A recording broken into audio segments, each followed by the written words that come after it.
राजस्थान के मध्य प्रदेश में लंबे इंतजार के बाद में अब मानसून की एंट्री हो चुकी है, लेकिन मानसून की एंट्री के साथ ही एक युवक की बारिश से जान भी चली गई। जोधपुर थार रेगिस्तान का प्रवेश द्वार बनाना चाहता है। यहाँ पर जब मानसून की एंट्री हुई तो गर्मी से निजात जरूर मिली, लेकिन इसके साथ ही प्रशासन और पूरे निगम की पोल खोल थी। यहाँ पर जगह जगह पूरे शहर में पानी भर गया, यहाँ तक कि अस्पताल रोड पर भी बहुत ज्यादा पानी भर गया। एक ब्रिज के नीचे एक बस भी फंस गई, जिसमें 135 यात्री जो है वह फंस गए थे। इसके साथ ही एक युवक की जान चली गई। मेरे पीछे आप जो धरना देख रहे हैं, इसी युवक की जान चली जाने के बाद में अब दिया जा रहा है लगातार मुआवजे की मांग की जा रही है।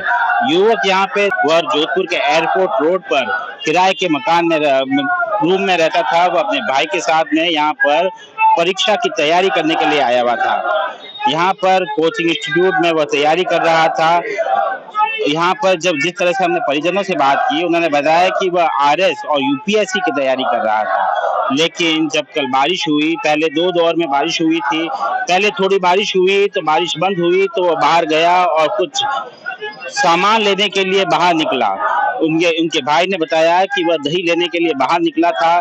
जब 15 से 16 मिनट तक उसका कोई पता नहीं लगा, वो वापस नहीं आया, तो भाई ने उसको फोन किया। फोन करने पर नहीं उठाया, 15 से 16 कॉल किए गए लेकिन नहीं उठाया। इसके बाद में जब वह पीछे गया तो उसको मालूम चला कि युवक जो है एयरपोर्ट रोड पे जहां दही लेने गया था वहीं एक नाला बह रहा था, लेकिन ज्यादा पानी भर जाने के कारण वह नाला और सड़क में अंतर नहीं कर पाया। उसका पैर नाले के ऊपर गिरा और वह अंदर गिर गया और अंदर फंस गया। इसके कारण वह बाहर नहीं निकल पाया और डूबने से उसकी मृत्यु हो गई। वहां से मेरे को इतना ध्यान नहीं, मैं तो वहाँ गया था तभी फैमिली पहुँच गई थी लास्ट। नहीं, अगर जब वो रूम से निकला था उससे पहले क्या कुछ कह के निकला था, किस काम से निकला था? वो बोल रहा था मैं सामान लेके जा रहा हूँ, दही लेके आ रहा हूँ। फिर वो मैंने कॉल किया, 15-20 कॉल किए और अटेंड नहीं किया। फिर मैं पीछे गया, फिर वहाँ पर एक्सीडेंट का सुन लिया, वो नाले में कूद गया। आप लोग किस गांव के रहने वाले हैं? यहाँ रहकर पढ़ाई कर रहे थे, क्या कर रहे थे? हम लोग शहर की तहसील के वाले गांव से हैं और हम यहाँ जोधपुर में पढ़ाई करते हैं। अच्छा, वो रूम किराया लेके। किस चीज़ की तैयारी करता था? वो मेरा भाई बीएसटीसी की तैयारी करता है। कल जब युवक की मृत्यु हुई, जिन्होंने देखा उनमें भागे और उसे बचाने का प्रयास करने लगे। युवक को निकालने में कम से कम 15 से 20 मिनट लग गए, जब तक उसकी हालत गंभीर हो चुकी थी।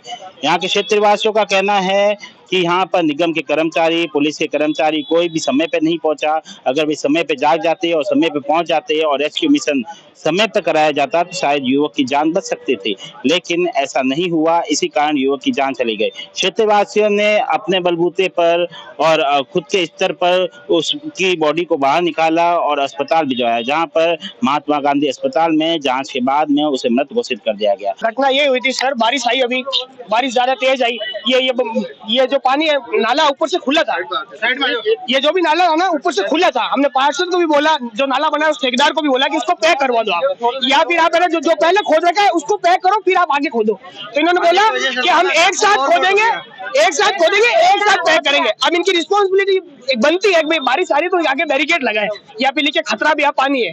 एक बच्चा आ रहा था मेरे जितना, 20 साल का लड़का था, वो नाले के अंदर गिर गया। वो डूबा। आधे घंटे बाद उसको बाहर निकाला, आधे घंटे बाद पुलिस आई। पुलिस के आते ही 5 मिनट में एम्बुलेंस आ गई। पुलिस के जवान भी अंदर कूद के उसको बाहर नहीं निकाला। किसने निकाला? हमारे लोकल मोहल्ले वाले लड़कों ने अंदर कूदे, उसको बाहर निकाला। अब बताओ इसकी जवाबदारी कौन लेगा? आज वो अगर हॉस्पिटल गए हैं, वो मर भी गया तो उसके घर वालों को हर्जाना कौन देगा? आपने निकाला, कैसी स्थिति थी बच्चे की? वो था बेहोश था, एम्बुलेंस में डाला उसको, उसके बचने के चांसेस 20% है। अब शेरगढ़ से कई परिजन जो है, मेरे पीछे आप देख सकते हैं, वो यहाँ आए हैं और धरना प्रदर्शन कर रहे हैं। उसके कि मोर्चरी से अब डेड बॉडी उठाने से मना किया गया है। यहाँ पे कई तरह की मांग जो है सरकार से की गई है। उनकी मांग है कि करीब 50 लाख रुपए और परिवार में से एक व्यक्ति को सरकारी नौकरी की मांग की गई है।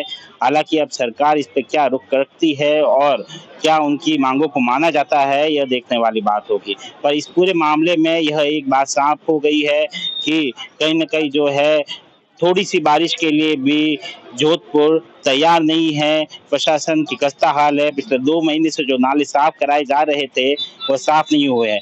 जिस नाले में प्रताप राम की मृत्यु हुई है, वह करीब 2 साल से खुला है और इसकी कोई प्रशासन सुध नहीं ले रहा है। पिछली बारिश में भी यहाँ पानी भर गया था, लेकिन किसी तरह का इसे ठीक नहीं करवाया जा रहा है और लगातार यहाँ पर हादसे देखने को मिल रहे हैं। क्षेत्रवासियों का कहना है कि हम लगातार इस मामले को लेकर शिकायत करते रहे हैं, लेकिन प्रशासन इस पर सुध नहीं लेता, निगम इस पर सुध नहीं लेता।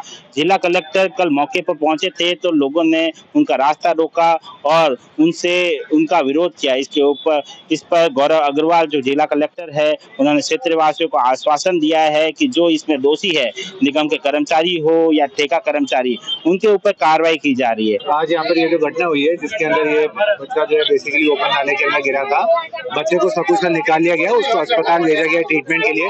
साथ ही जो नाला खुला हुआ था, जिसके लिए जो निगम के संबंधित जो कार्मिक हैं जिनकी लापरवाही रही है, उनके खिलाफ सख्त से सख्त कार्रवाई की जाएगी तथा करेक्टिव एक्शन लिया। इसके लिए जहाँ पे भी अपने नाले खाली है, बेसिकली जो वर्किंग एजेंसीज हैं, कई जगह निगम काम करा रहा होता है, कई जगह RUIDP करा रहा होता है, कहीं कोई और करा रहा होता है, सबको यही निर्देश दिए गए कि भाई आपका जहाँ पे भी काम चल रहा है वहाँ पे आप उसको कवर करें।